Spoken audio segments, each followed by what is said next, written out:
Right, welcome back. Let's start with the Daily Graphic this morning. 14 illegal miners swallowed at Nsuta. That's the biggest story this morning on the front page of the Daily Graphic. A photograph of some of the miners trying hard to rescue others trapped in there. President named AU Gender Champion for 2017. Ghanaian Times carries that story from Nsuta. 14 feared dead. The photograph of the president. President picks African Union Gender Champion 2017 award. And clash over secondary mosque, 9 grabbed. Daily Graphic has the story from Nsuta. And also NDC siphons 40 million from bust. The Punch, a bust issue, majority be clouded, be fuddled, and besmirched the facts. That's the story on the front page of the Punch newspaper. The custodian says Yoko chases a Wadaku over corrupt deals at bust. NPP flays NDC over fake info on bust, and Kufado orders finance ministry. Probe all state institutions over corruption, Professor Adair. And that parliament story also gets some space here. The Finder says no NPP NDC soldiers. President Akufo-Addo tells Ghana Armed Forces. World Bank approves $85.7 million for education, water and sanitation. And we are poised to fix Cocoa Board challenges.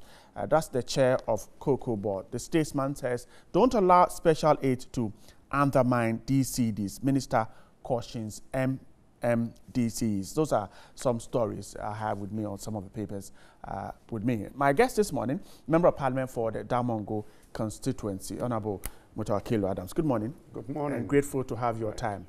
Thank you. And I'm expecting the Member of Parliament for the Futu constituency to join me very soon. But let's begin with this story. The Daily Guide this morning carries the story and says that I'm trying to pick the Daily Guide. Story is about the bust issue. Guys will never go away. The Daily Guide is missing, but it's here. It says that NDC siphons 40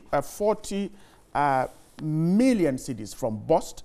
The story on pages 2 and 3 says that the details are emerging about the new how Mr. Kingsley Wadaku, former MD of bust, and his management team transferred over 40 million cedis to the presidency under the previous Mahama administration in a very bizarre manner.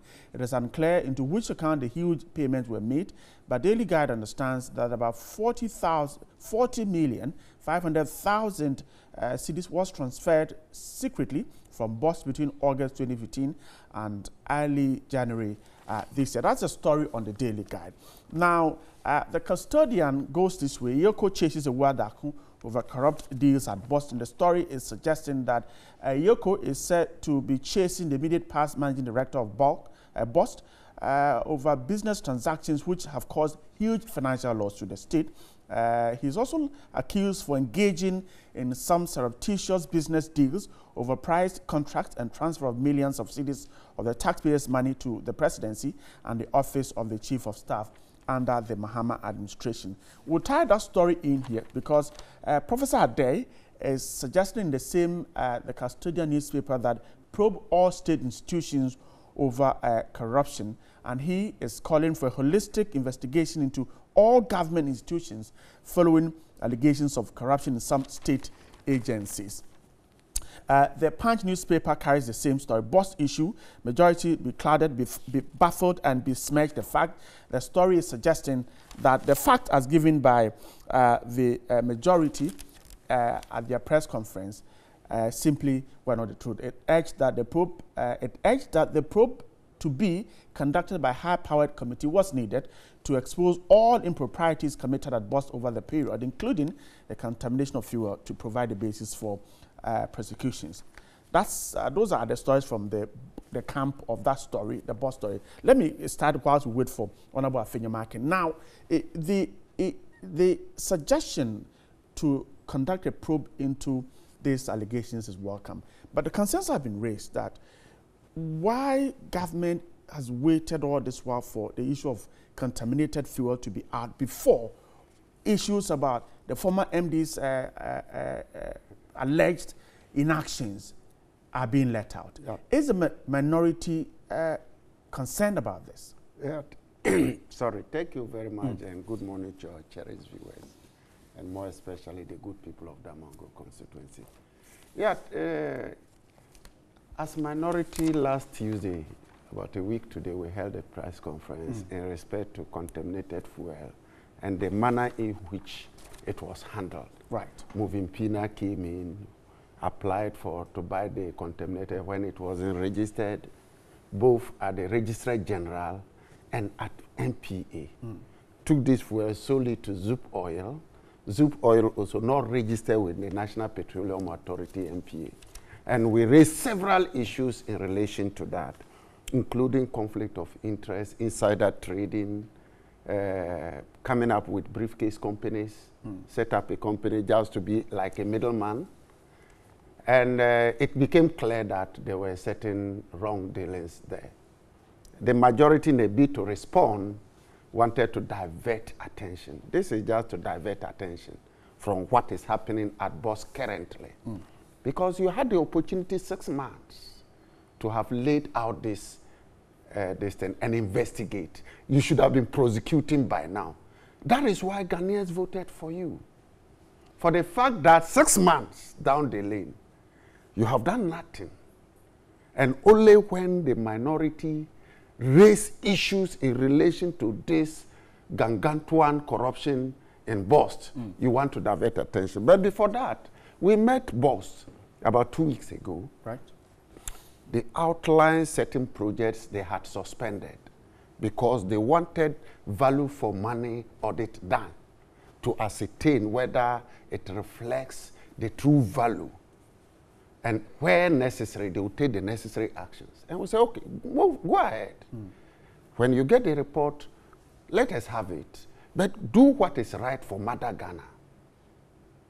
We gave them as a committee, we encourage them to move ahead, but encourage them to do it as quickly as possible so that projects they have no issues with can continue. When projects delay over time, they have cost implications, and especially when they are dollar denominated. So as a committee, we knew that BOS was doing their value for money audit and all other things.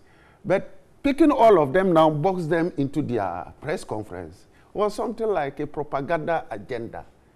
You realize that in their press conference, basic issues that we raised, they were in line. For example, we asked that there should be an investigation. And they also said there should be an investigation. In respect to our project, there were already value for money ongoing. So what investigation do you need again? But one critical thing we requested was the MD to step aside, to pave clean investigation, and which we haven't had up to date. And as a minority, with our leader, Haruna Idrisu, Honorable Haruna Idrisu, we continue to pursue it to ensure that the right thing is done. Is the Daily Guide wrong in saying that over 40 million cedis was siphoned to the presidency, particularly at this time when the issue of contaminated fuel is a subject for debate? Yeah, it's a diversion, because there is no transaction you cannot trace up to. I thought they would have been talking about prosecution. If you feel that it was sent to the Flagstaff House, the Flagstaff House is a public institution. Right. It's not a private accounts. And you cannot trace. Then I wonder whether actually they are doing their job.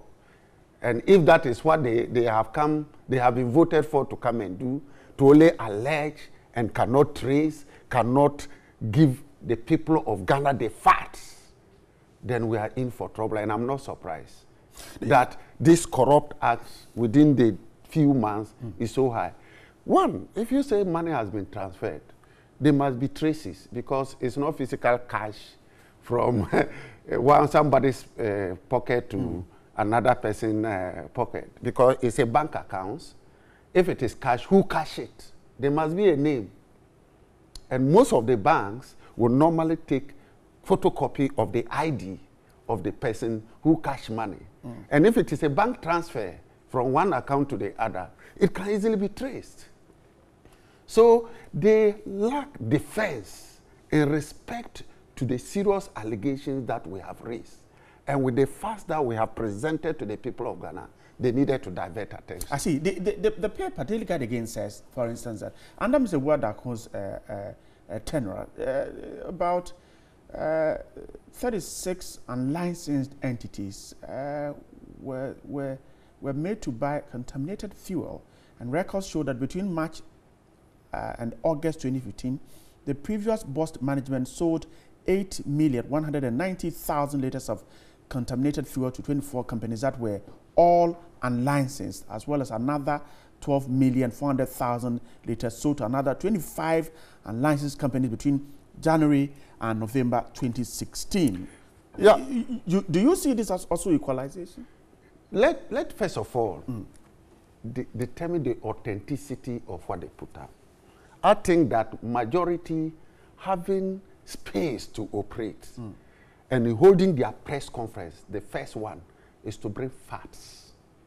The invoices that were submitted by these companies, the amount that were quoted, that was sold, how they were referenced to Registrar General, how they were not registered as at the time they applied. These are things you should be able to provide to the general public, and not to sit down and put something on a piece of paper, come and read to the general public, and expect us to just believe you. I believe that whatever they have said is not factual. It's not factual. And I've confronted the acting chairman on City that if you're coming out as a government in power, you're coming out with a press statement without documentary proofs, please, don't come and deceive the people of Ghana. The people of Ghana are very wise that you cannot just come and divert their attention. When we came, we had proofs. We had the invoices that were applied, and it was only one company that applied. At that time, it wasn't registered, and they have not discounted it. We have the whatever they applied for, the amount, the quantity. So if you want to counter us, come with facts.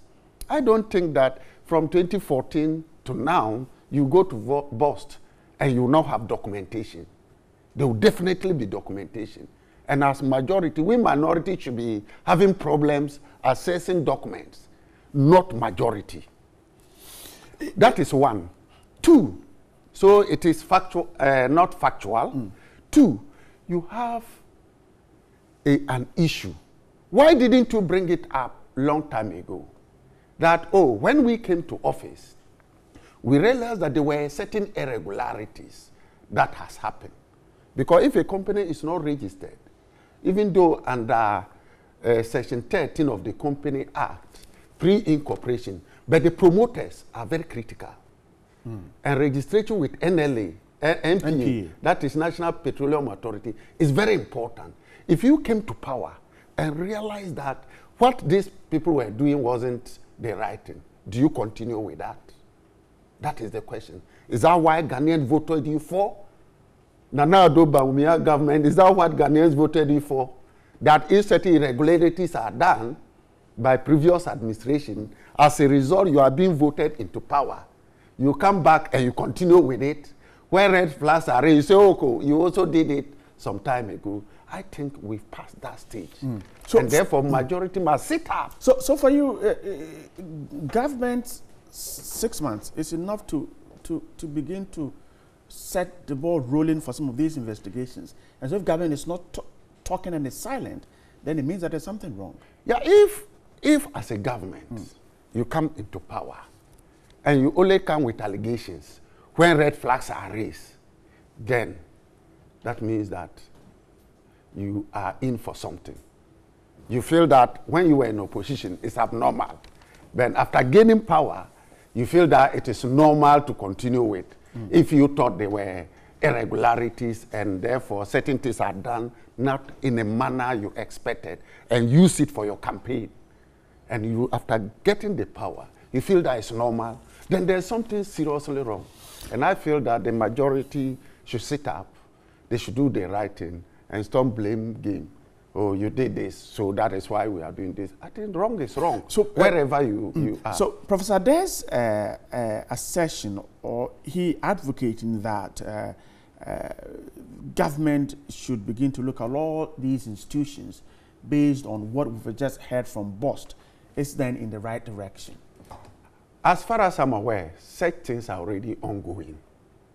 And when we met BOST, as I indicated, they has instituted and contracted agencies to do value for money audit in most of the projects. So it is already ongoing. And we as a committee urge them to ensure that they do it, complete it, and give us a copy of the report for us to look at and see how we could support. So I believe that it's already ongoing. Most of the ministries, departments, and agencies are being audited, and I don't think what he has said is just an encouragement to the ruling government to continue. And the energy minister setting up of that committee to look into the BOST issue is also a welcome one. We welcome it, but we feel that the MD should step aside first, because there can be interference. And it is also sad to hear that the union at BOST, Workers' Union, already attacking the committee. That is an indication that the fairness that we need or the information that we need will not be forthcoming. And therefore, the committee will have difficulties in carrying out an independent, very successful investigation. Two, once the MD of BOST is still there, who knows what invisible hands is using to suppress people, not to say the facts, for the feeling that when I cough and it goes against the MD, once he's still the MD, I don't know what will happen to me next. So it will actually go to prevent a lot of people from speaking the truth, but only pleasing the MD, because at the end of the day, he is still the MD. And that is why, as a minority, we call for him to step aside so that proper investigation can be conducted at BOST. So we believe that the committee, yes, but it's incomplete without the stepping aside of the managing director of BOST. I'm grateful. Honorable Adams Mutawakilo is a member of parliament for the Damongo constituency, a member of the NDC. I've just been joined by the honorable member of parliament for the Futu constituency, Honorable Alexander Fenyo-Markin. Good morning. Good morning, Bright. You're great. Yeah, I'm fine. It's very tiring. Yes. Let me apologize for my late appearance. Grateful for making it to us finally. But I guess following what we're discussing, the issues of the BOST, and Daily Guide this morning says that the NDC siphons 40 million cedis from BOST.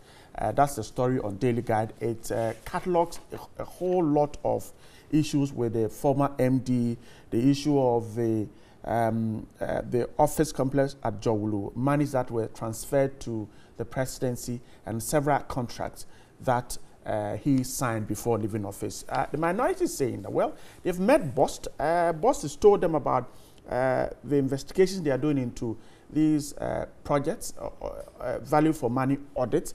And they think that, well, this story about Mr. Wadakon's inactions is just a cover-up, and that government, after 6 months in office, can go ahead and prosecute Mr. Wadakun if there's anything. And that there's only a cover-up for the contaminated fuel issue with the current MD. What do you think? Well, I've heard my brother. He makes his points very eloquently, but I disagree with him on many of the issues that he raised. One has to do with the contaminated fuel, whether or not it's the first time it's happening. And he seems to suggest that, oh, it doesn't matter.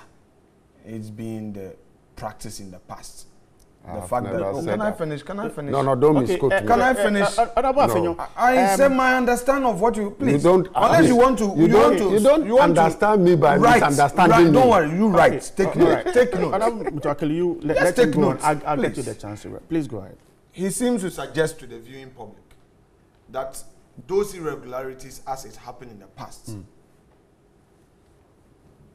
doesn't make anything irregular, so to speak, and that nobody should talk about it. Rather, because there's a new government and something seems to be happening, that should be the concentration. And I think that is wrong. When this issue of contaminated fuel came up, I spoke to a friend who is in that sector because, of course, I'm not versed in this area of energy and all that. What he told me was that, look, he manages a tank farm. And this issue of opening of valves for the fuel to get contaminated is deliberate. That is what he told me. That he's been managing tank farms for over 10 years. And these things do not occur. If you have petrochemical engineers, you have engineers who know the work, it shouldn't be happening. So it tells you that there is a problem with our system.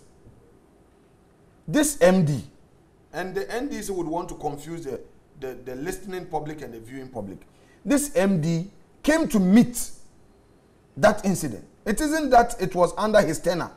At the time he was appointed, this fuel which was sold, this all-spec fuel, had already been contaminated. That point must be made. But it had not clear. been sold. Please, I'm developing a point. Right. Allow me. I'm saying that it had already been contaminated. And what the government has sought to do is to tell you, look, tell you that this has been the track record. In the past, for the past 8 years, it's been sold, and it's been sold whenever it does.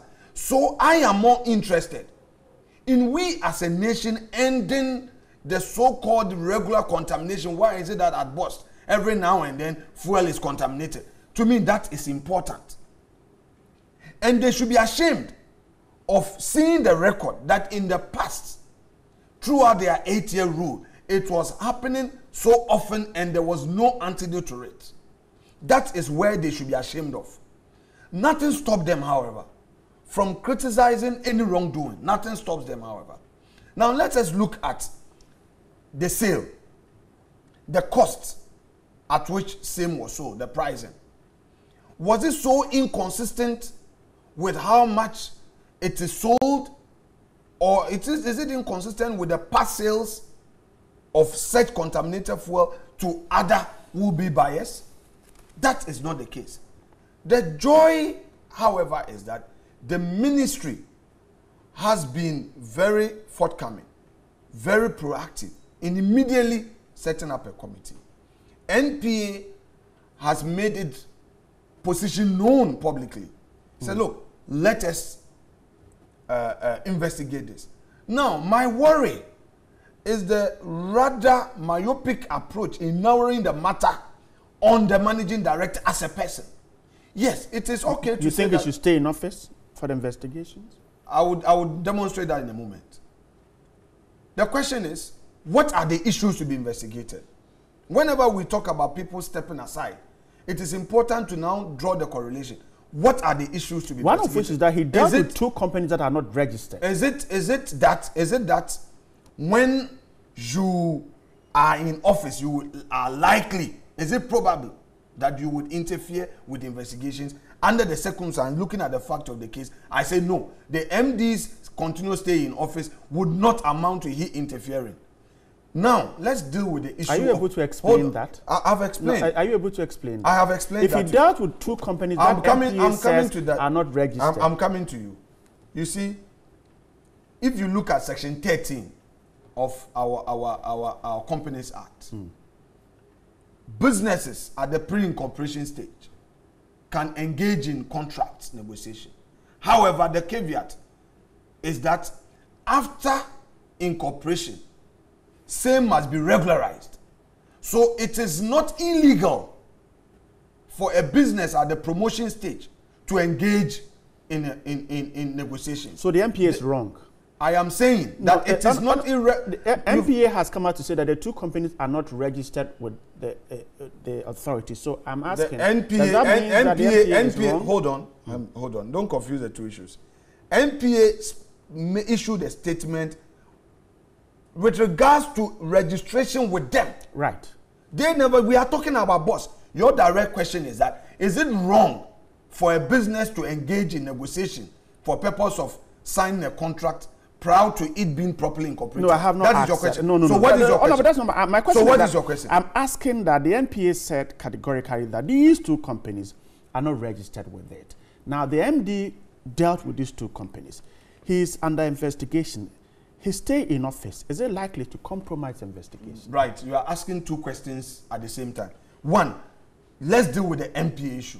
You've asked me a question of the MD's continuous stay in office, and I've told you and I've explained that the issues at stake are such that his continuous stay in office would not interfere. That's with what you any think. That is my view, and Okay. I say so with the greatest respect. You may disagree with me. No, I am. The second issue, it's my viewers who are listening. of course, I am certainly, not into this. yes. The second issue is whether or not, if a company has not registered with NPA, it can have dealings with busts.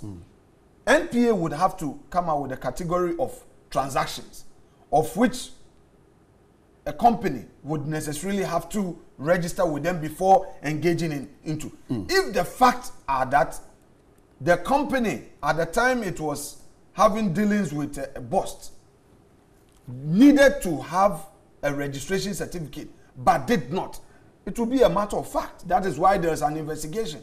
So let us wait. In the past, government did not have that courage to immediately investigate such matters.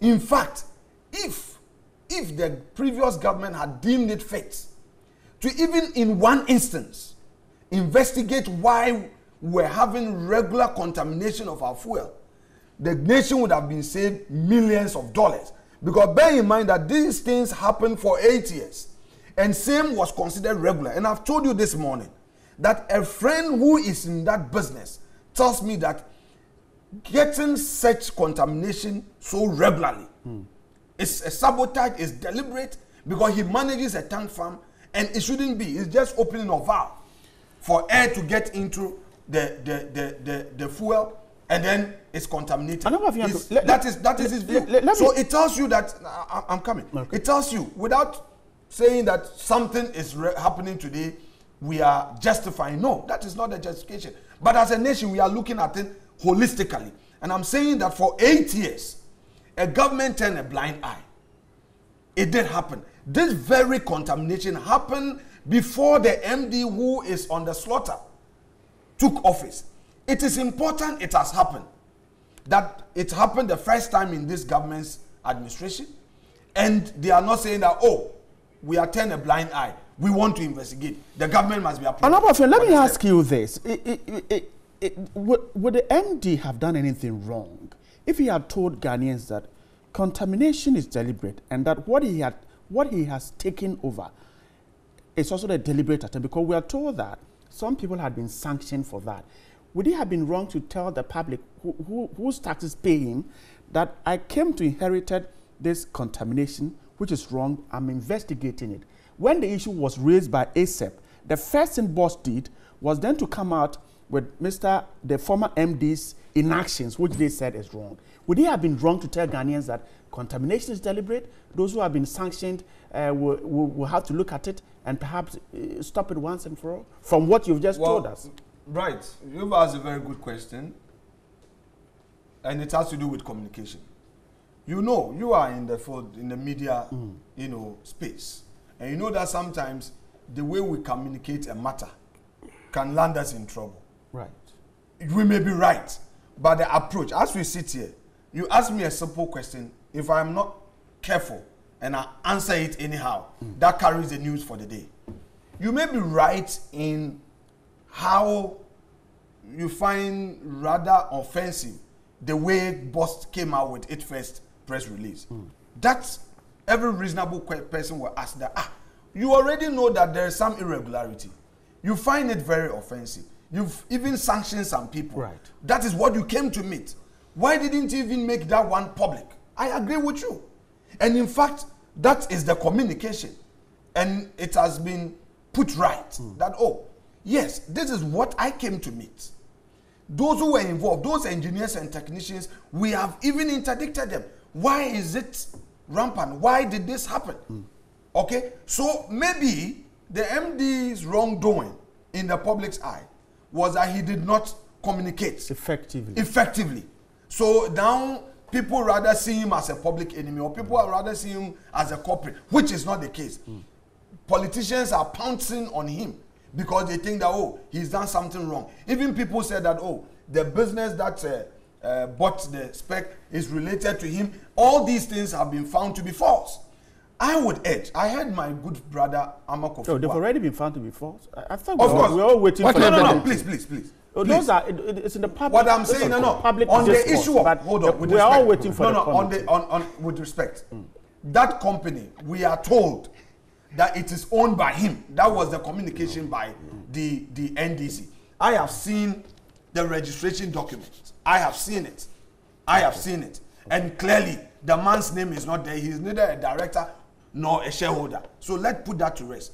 I have heard we shouldn't leave that to the committee. No. Of course, it's part of it. But I'm saying that on the face of it, on face value. Okay. I mean, you can see clearly. If somebody says that Bright is a shareholder of Kojo Mensah and Associates, and I see the registration document, Bright is not a shareholder, what else? Would it be the new inelastic argument of relational interest so that they go and trace, oh, Bright's classmate, KG classmate was the owner, so relational interest. Is that the new trend? Will it be surprising? Good.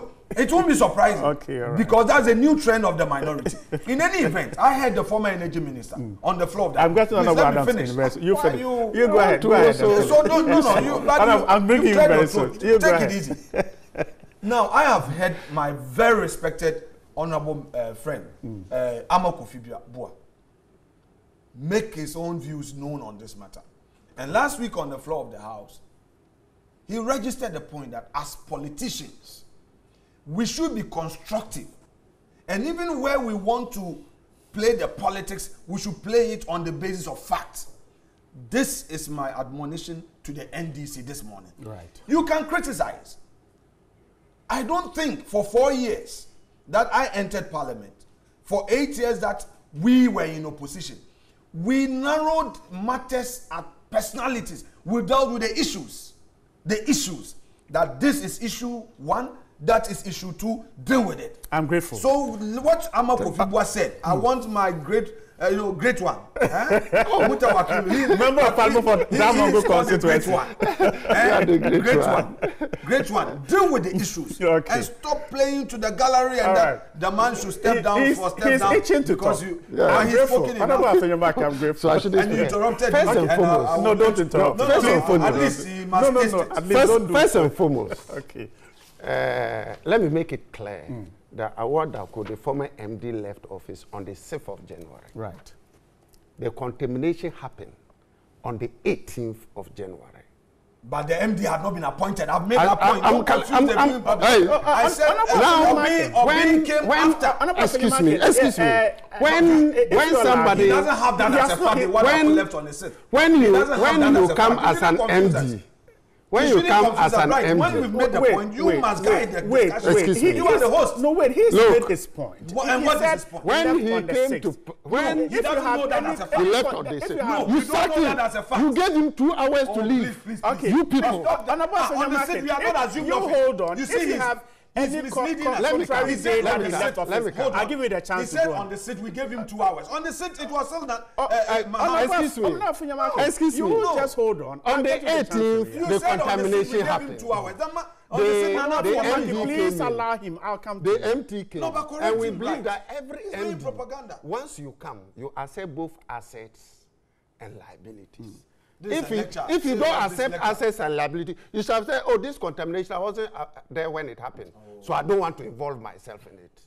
Are you getting my point? 2, the majority continue to confuse themselves between contaminated fuel and slop. We have no mentions. That is where they continue to confuse themselves between what we call contaminated fuel and slop. Sludge or slop? Slop. S-O-S-L-O-P. Put it right so that they get it. S-O-S-L-O-P. Let him come. S-L-O-P. But we never said so. Let him to go on. You know why? Because I encountered somebody on GH1. I produced the letter that was written to the current MD, expression of interest to buy. at 50 pesos. And the minutes on the letterhead that it should be purchased at 1 by the MD.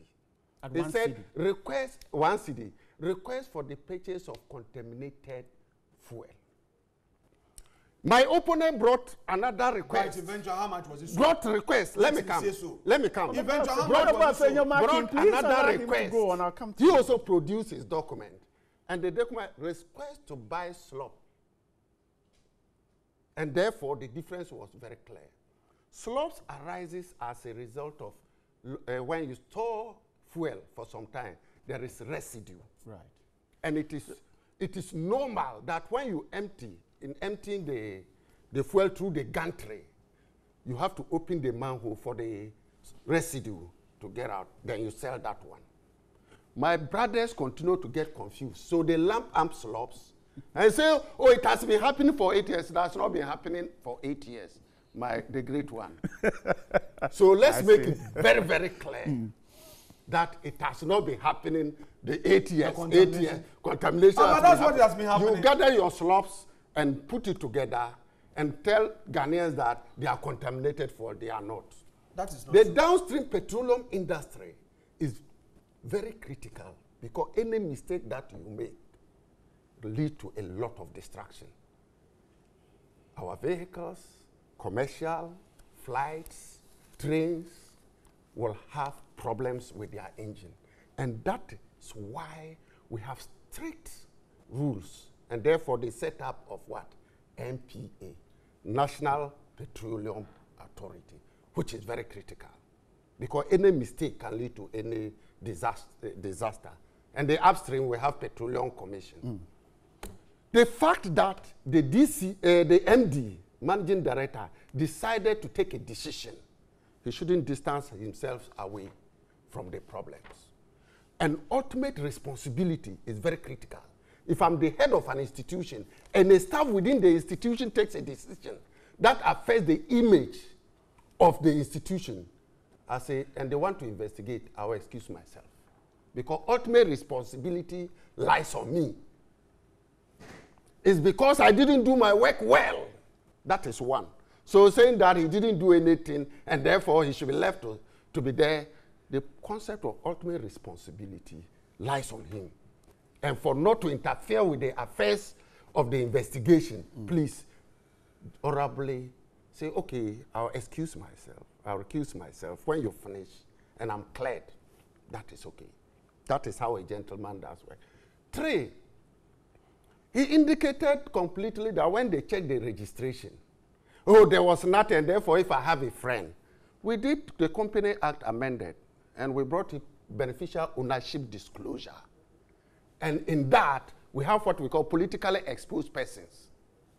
That if you are registering a company, assuming you are my very good friend, people know that you are my very good friend, and you go to register a company, it is your duty in respect to transparency, beneficial ownership disclosure. You say, oh, the MP for Damango is my friend because I'm politically exposed.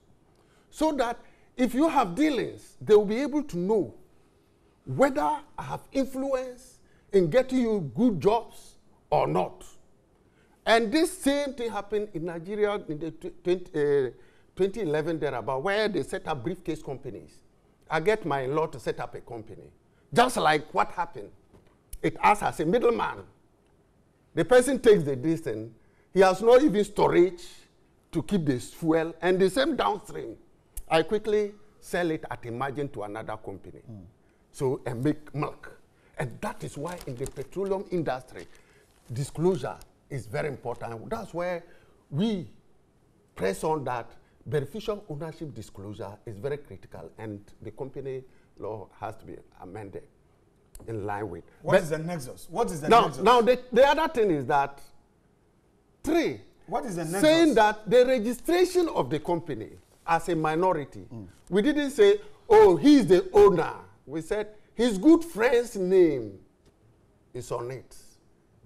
And we believe that there will be insider trading. Speculating. And once his good friend, who is he's politically exposed, and his good friend name is on the registration, there will be some conflict of interest. We know what we are talking about. And therefore, even with that, he needed to have asked that, okay, to make things transparent, let me step aside. So that when you finish and I'm cleared, then I come to take over. Very, very important. So I want to make it clear. Why you are saying, oh, it has been happening, they are slow. And if you can provide me with a document that indicated clearly that, oh, there was contamination, this is how they apply to pick the contamination, and we see contaminated fuel. That one, okay.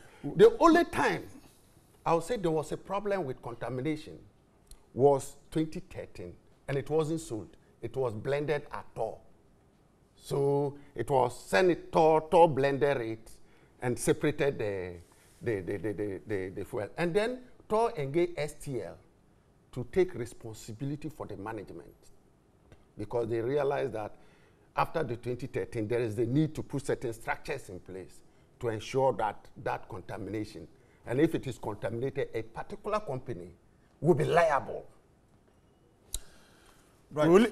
I guess we'll leave the rest to the committee. No, okay, briefly. Right. There's a legal issue is raised, and I think we have to delve into it for purpose of public education. This aspect of beneficial owner, this disclosure, is not in any way related to the matter in issue. Please. I see. What is the argument? The argument is that to them, the owners of the company that purchased the contaminated fuel have some relationship with the managing director. And the owners should have so disclosed that they are a friend to a politically exposed person. Is that what he just said?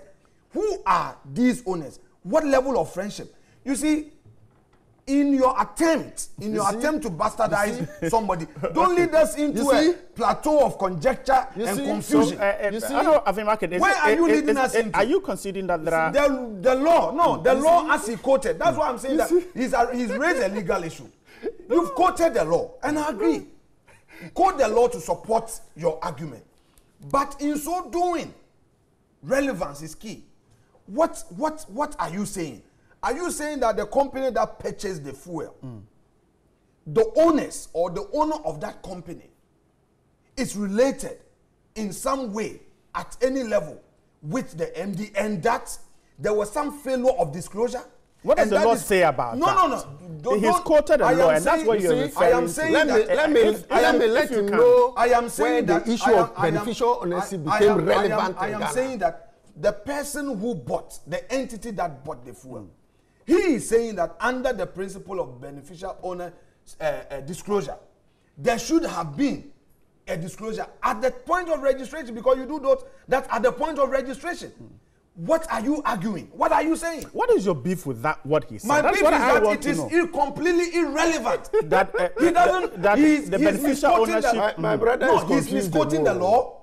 He's drawing a correlation that does not exist, and is just not acceptable. You can't confuse them. As a minority. Which minority? As minority, we said that the person who registered it is a friend to very close friend, and that is why we expected that it should have disclosed. And then we now give lead so that they will investigate. You see, stop it. When Panama Papers came, when Panama Papers came, you hit me. I'm not hitting you. When Panama Papers came, relax. Don't hit me today. No, that's a time. That's all right, gentlemen. Let's leave that for the committee. When the Panama Papers came, beneficial ownership disclosure. What is the level of friendship? Gentlemen, the committee will have to do that. Let's quickly touch on this one, because I have just 5 more minutes. That is your new argument. You okay? Your microphones are off. Your microphones are off, so it's okay. Okay. Honorable, your microphones are off. Your microphones are off, so it's okay. We'll leave that for the committee to to find out. But let's take this one.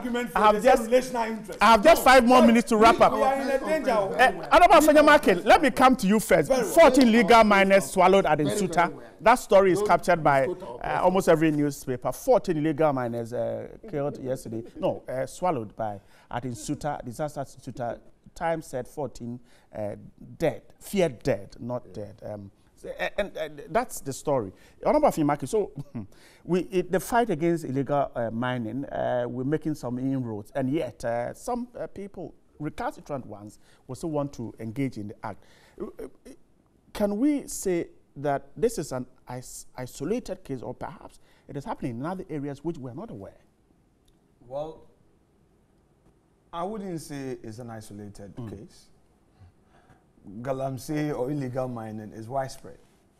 People die on a daily basis without it even coming into the media. I will continue to urge our countrymen and women to respect our laws. I will continue to urge fellow citizens who engage foreigners to desist from doing so, because it's illegal to bring in foreigners for the purpose of small-scale mining activities. It's a difficult thing, I must confess, because those in the business have their own justification that yes, there's no other alternative business for us. We don't have work to do. But is it really the case that because you don't have work to do, you must engage in galamsey and destroy the environment? I never experienced the effect of galamsey until, and I've said it many times here, until we had a problem in Winneba, where there was no water flowing upstream, into the Ayensu, and there was no water in Winneba. That was the first time I felt the impact of galamsey, and I said, look, I can't say that I'm in Winneba and what happens at Dintra is not of concern to us. So I would want to continue to plead that fellow citizens must cooperate with the authorities. The minister has made it clear that this galamsey is not sustainable. It would affect our economy. People are cutting down their cocoa trees. Government invests so much in cocoa farming, fertilizer, chemicals, and all that. We can't continue. There are examples of situations where people enter people's farms, pay them 20,000, 10,000, take away about 10 acres and all that. Okay. People must desist from galamsey. I'm grateful. I have run out of time. Please come and first of all, I want to extend my condolences to the Biri family, and I hope that the recovery operation will be quick. Yes. Illegal mining arises as a result of a law we passed, small-scale mining, which limited it to only Ghanaians. In that case, you need license. But over the period, with technology and other things, it resulted, one, to bring in foreigners, two, to bring in heavy equipment that needed to be at the majors and not the juniors, that is the small-scale mining. And over the period, we fought the illegal mining for some time. The minister took over, and over the period we've been fighting, but there are indications that illegal mining is still going on, and that has resulted into this. It is also a hint to the ministry that even though you are putting effort, you still need to put more significant effort to be able to achieve the desired results that we desire. I'm grateful. Honorable Adams Mutawakilu is a member of parliament for the Damongo constituency, a member of the NDC. And Alexander Afenyo-Markin is a member of parliament for the Futu constituency, a member of the NPP. Gentlemen, grateful for Tuesday morning.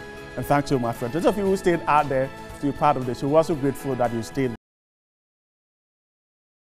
For staying with us here on New Day. The social media is buzzing because your messages are coming in thick and fast. We should like to hear from you because we're big on your opinions, comments, and questions. Join us on WhatsApp 050-823-5228 and on Twitter as well. But one critical issue following the oil find 10 years down the line, how are host communities coping with the oil find in commercial quantities? Are they surviving? What are the difficulties that they are facing, and what strides have they made? We've been joined by two gentlemen. Matthew Ama is the team leader, CEO, call him so, of the Western Regional Coastal Foundation. Chief, good morning. Welcome. Good morning. And we've also been joined by Aulai Ano Ejay III. He is the Omahini of the Western Nzima Traditional Area. He's also the Vice President of the Western Regional Coastal Foundation. And Nana Nyankwada.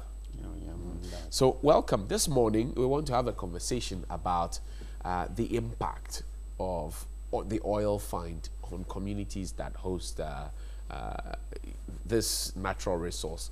10 years down the line, what has the story been, Mr. Ama? Okay, 10 years down the line, I think the story has been about expectations not met. The story has been about jobs not being available to communities, and more importantly, pressures on the infrastructure, because you have a lot of people coming into the communities looking for work, and so the system has not evolved to take care of these new folks in an efficient manner. More so, when you have people who are all on the same level of economic well-being, right, it's not too bad. But when disparities come because people have jobs, better jobs, good-paying jobs, and others don't have it, then you have this, you and us, we have it, you don't have it, and it breeds a lot of contempt. But those are some of the issues that are coming up. Right. Nana, I'll pick your initial comments about this as well, from a traditional point of view, where you have expats come into the town and other professionals who earn maybe more than your indigenes earn. It perhaps will raise the cost of living around that area. Is that the situation? Yes, to a large extent, that is it. And it also has destroyed the expectations that they had. How do you mean exactly? The expectation they had was that with the oil find, life will be improved. Right. Conditions in their area will be better. But we have not seen that. And I think that this is one area where many people have been mentioning the Western Regional Coastal Foundation because of the interventions that they've tried to make. But there is a lot to be done. Did we anticipate the situation, Aulai? 10 years ago when we found oil, when the conversation started, did we anticipate this? Yes. In fact, the Western Regional House of Chiefs, in their own wisdom, expected something to happen, and they wanted to, address it. And to address it, what they did was that they were requesting that a certain amount, 10% of the oil revenue, should be set aside, so that in the event of expectations not met, we could draw on that fund to address some of the challenges that will be faced. That proposal was fraught with its own challenges, because the cocoa growing areas would then say, okay, give us 10%. And the fisher folks would say, give us 10%. Then if we start that, the argument was that we're not going to be fostering integration as a people. No, people did not understand it because of that. They gave their own interpretation. Right. Because when you go to the gold, exploiting areas, Anglo Gold has a program for them. Right. And that is what we call, corporate social responsibility. Right. Community relations as well. Exactly. And you know that when it's happening to people there, it does not trigger to coastal areas because they are not directly affected. Right. So if you have oil, and then the coastal belt is the first to be, affected if there is a spillage and seepages, then there must be an arrangement to address it. And you say up to this time, nothing of the sort is happening? No, nothing has happened. Nothing at all. Let me start. So I'll come back to you and ask you, let's pick the issues one after the other. One, the fisher folks say because of the laying of the pipe, the use of the rig and the light, it draws the, if you like, fishes away from them. Is that the situation, and what have they been doing about it? Tell me.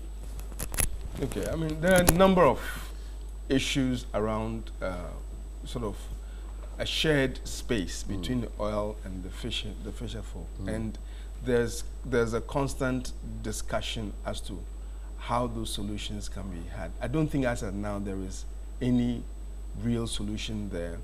There is a reduction in the catch of fish for a variety of reasons, which has to be addressed in a holistic Quickly, tell me about them. Okay. The variety of reasons why the fisher folks are not getting the harvest that they used to get.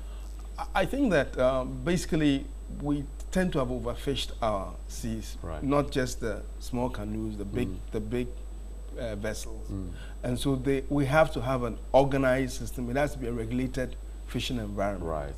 I think Ghana is one of the few countries where fishing is not highly regulated, and I think that as of now there are a number of projects that are trying to arrive at that regulation. But more importantly, you also have a number of canoes on the sea. Yes, what is probably happening is that the fish are drawn to the rig area, but it's also becoming a spawning ground, and maybe that is where the replenishment of the stock is taking place, but access to that area is restricted. You know, for the safety. So how do the fisher folks cope as we speak? They depend on it. Okay. How do they cope? How do they cope? I think that there is some self-regulation that is taking place. There's some understanding that we need to have some lean seasons to allow the fish to kind of increase in stock. We are also trying to reduce. I mean, reduction in some of the hazardous fishing methods. We also need to regulate some of the big vessels that come and fish in the areas where they're not supposed to occur. Those are regulatory or enforcement issues that the fisher folk cannot. But there are laws. You know about the laws. Are they working around there? The laws are always there. It is how you implement. In your opinion, do the laws work? I think we could do better. We could do better. I think we could. How much are we doing? We're putting awareness. I think that the government is also getting equipment in terms of being able to police that area. But I think a more productive solution will be a better understanding of the input-output relationships between how much fish is out in the sea and how much you get. But the spawning areas, if you come onto land, you know the areas where fish breed, is also under threat. I mean, we're cutting some of the mangroves for livelihood, and so it is important that we find alternative sources. And even the coastal line keeps widening meter by meter every year, which is dangerous. But you spoke about, I'll come to our live, but you spoke about unemployment or the lack of employment around there. Should that be the problem of the oil find?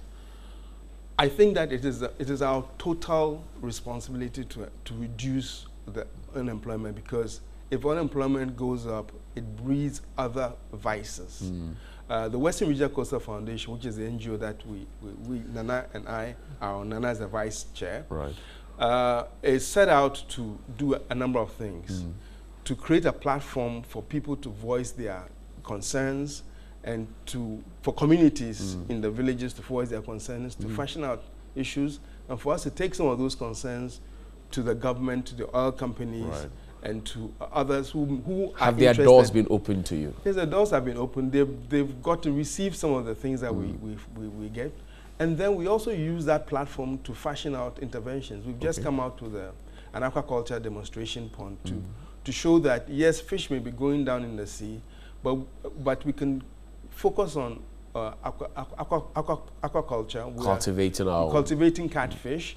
We've demonstrated that it can be done commercially. It can be done technically well. So then we don't have a problem with unemployment. No, but it's a starting point. You know. So what are the immediate demands? What demands are we making now? I think the demands we're making is that people have to get the skills to be able to employ it. I mean, there's quite a bit of work around, but if you don't have the skills, you cannot get employed. And so the Western Regional Coastal Foundation is trying to promote the technical vocational educational training skills, trying to ensure that the schools, which have quite a bit of equipment, are structured such that they can provide training which is certified and is acceptable by industry. So those things have to happen. There are other things in terms of trying to make sure the youth, right, have skills to be able to go to work. You know, you can, if you are needing work and you don't have the skills, there's no way you can get employed. There's a lot of entrepreneurial work, entrepreneurial activities also going there that we're trying to find ways and means of sort of promoting those things. Interesting. Let me come to you from a traditional point of view, because when it push comes to shove, your indigents will come to you and they come knocking at your door. You can't send them away. There are jobs, but as Mr. Amma says, they may not have the employable skills to be able to access those jobs. In the meantime, what do we need to turn the situation around in terms of pressure on infrastructure, fisher folks not harvesting much, unemployment all over the place? What do we do? You are not getting your 10% share as well. Yeah, I normally even don't collect. We wanted the 10% for the region. It's misunderstood, and so people think it's going to the chiefs. But we haven't left that issue. But let me come back to more critical issues about the fishing industry. And the fishermen are not catching enough. And what policy decision have we taken as a nation? What is the Ministry for Fisheries doing?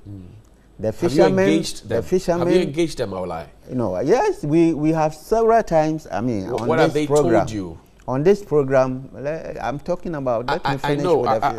We don't have too much time. Yeah. So just if you want to rehash what Mr. Amma said already. No, I'm not rehashing. I want to make a point that the fishermen must not just be left to let them find a solution to the problem. And that's why when you go through, you will see that some of them are doing light fishing. Right. Some of them are taking even smaller nets to go and do fishing because they have to live. They have to care for their children. And I'm saying that we need to use the existing ministry and all other structures to address this. I agree with you. I'm saying that we know what the problem is. We know what must be done. Have we engaged the authority? For example, Elizabeth Ofole, have we engaged her? Oh, I think the Western Region Coastal Foundation has done enough with regards to engagement of those who are relevant. Good. And so now I am a vice chairman. Right.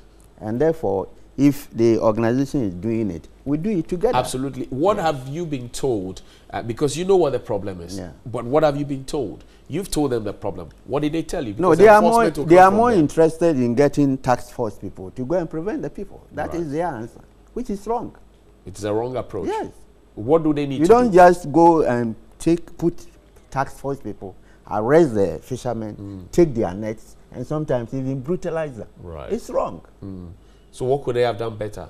They could have done better by following established jurisdictional issues. When you go to California, for instance, they do the same thing. They restrict, but when time comes, fishermen are even employed to work in areas where they get money. Right. And sometimes they are allowed to go to where they have, the ponds to do the fishing. Right. So at least these are information that is in the system that should be applied. You can't prevent them and then you go and arrest them when they use bad nets or whenever they are found to be using light for fishing, then you arrest them and brutalize them. For what? Where should they go? We'll wrap up on this one finally, Ms. Sama. I'd like so moving forward and finally, we will not stop mining oil. It looks as if we're suffering from the Dutch disease already. But what can we do? Advise us. I think that we should continually explore opportunities for making it possible for the communities who are impacted to have some employment alternatives. Right. You know, because when people are employed, they don't care about your oil. Absolutely. They are fine. So we need to continue looking at those areas. We also need to prioritize infrastructure development in those communities. Right. Because for all of a sudden, you have 2-3 times the number of people that would have normally Maybe lived more, in that area. But if you don't take the steps to address those things in a proactive way, it then creates its own tensions. Right. So some of the data we've gone out in the communities trying to get data on where the infrastructure pressures are, Right. and communicate that to local councils, the district councils, so that when they are planning, they can prioritize a bit. Right. I know funds are short, but sometimes. But the lives of the people are important. So if we're told funds are short and yet the people suffer, it has vices, Mr. Ama. It does. So we don't want to be told that funds are short. Grateful, grateful. Thank you very much for the work you're doing for Mother Ghana. We wish you all the best. You have the final word. Yeah, my final word is that we should support the Western Region Coastal Foundation to try and address some of these problems that we have highlighted. Because without them, a lot of things would have happened along the coastal belt. Right. And that would be bad for the industry. A lot of things like what? Yes, the people can rise up. Right. If without, oil, they were living fine, and with oil, the situation is worse. Right. And they don't even see where the money is, the revenue is, and then they are unemployed. And a lot of people flow in, and then the little they have is taken away. Right. What do you want them to do? Ablai Ano Eje III is the Omahin of the Western Nzema traditional area. He's also the Vice President of the Western Regional Coastal Foundation. Has joined us this morning. Thank you. You say you're not leaving at 10%. Yeah, we are not. We chase it. We chase it because it's not for us. It's for the people. The so you demand it. Yeah. Have you spoken to Nana about it? Oh, several. No, he just arrived. You will write him a long letter. Mr. Matthew Ama is a team leader, as a CEO of the Western Regional Coastal Foundation. Chief, good morning. Thank you very much for joining us. And keep up the good work. Grateful. After the break, we'll have a conversation that will tingle your mind. The Ghana's first satellite has been hoisted. How about that? We'll be right back after this break.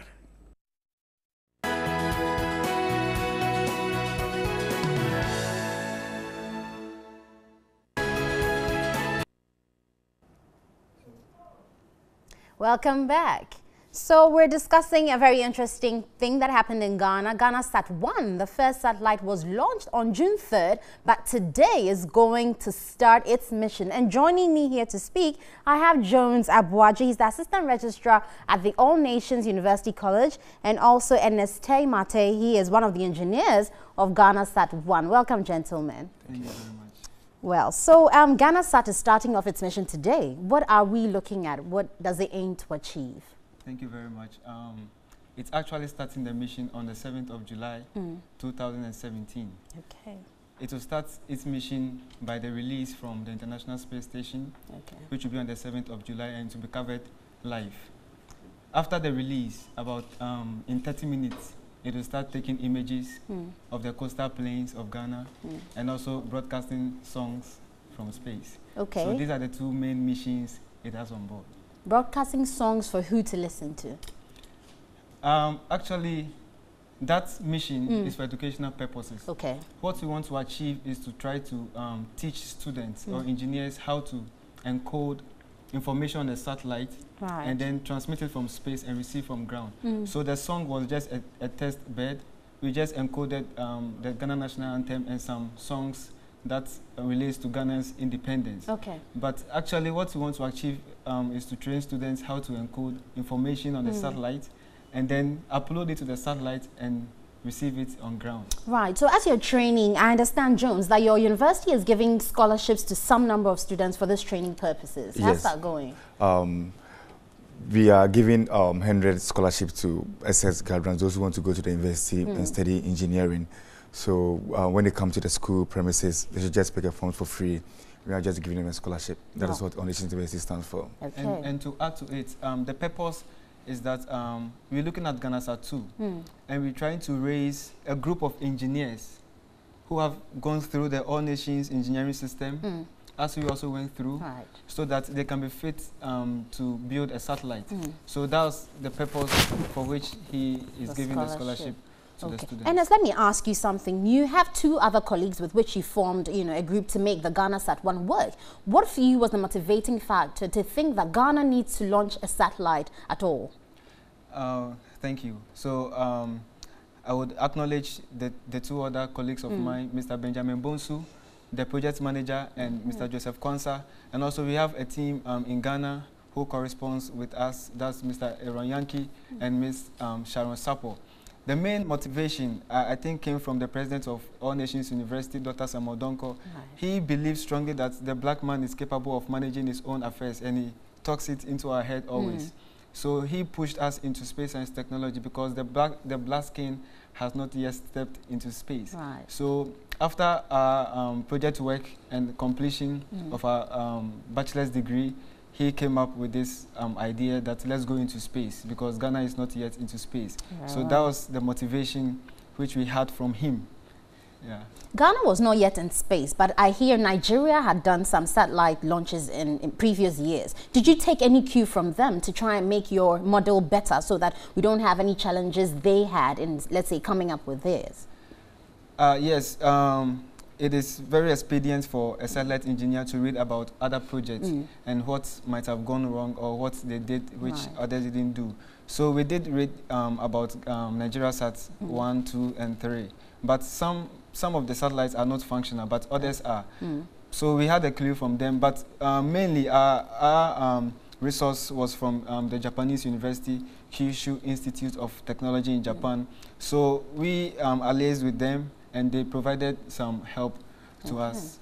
You mentioned their name. Say it again. Kyushu Institute of Technology. But I would have said Q-Tech anyway. So with that, I was wondering why you had to partner, because right from scratch, you started in Ghana, but the final product was, taken to Japan.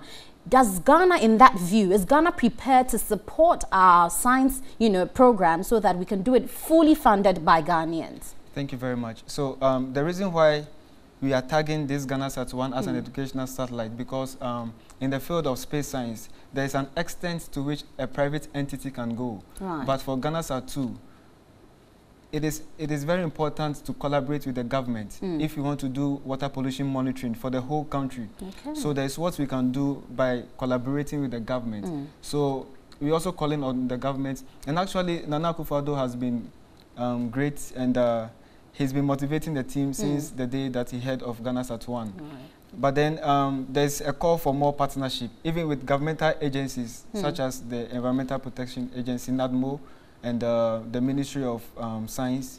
There's that level of collaboration which can take this project higher. Very well. At this point, let me say thank you to you, Ernest and Jones, for joining us, and kudos to you for launching GhanaSat-1. And we'll be watching out for the mission on 7th July. So we've been talking about GhanaSat-1, which mission will start on 7th July, even though it's been launched on the 3rd of June. And I hope you watch out for it so that as we look forward to GhanaSat-2, we can give all our best to make sure it works. Ghana will be the first to launch the satellite on the sub-Saharan African platform in Ghana. So we look out for that.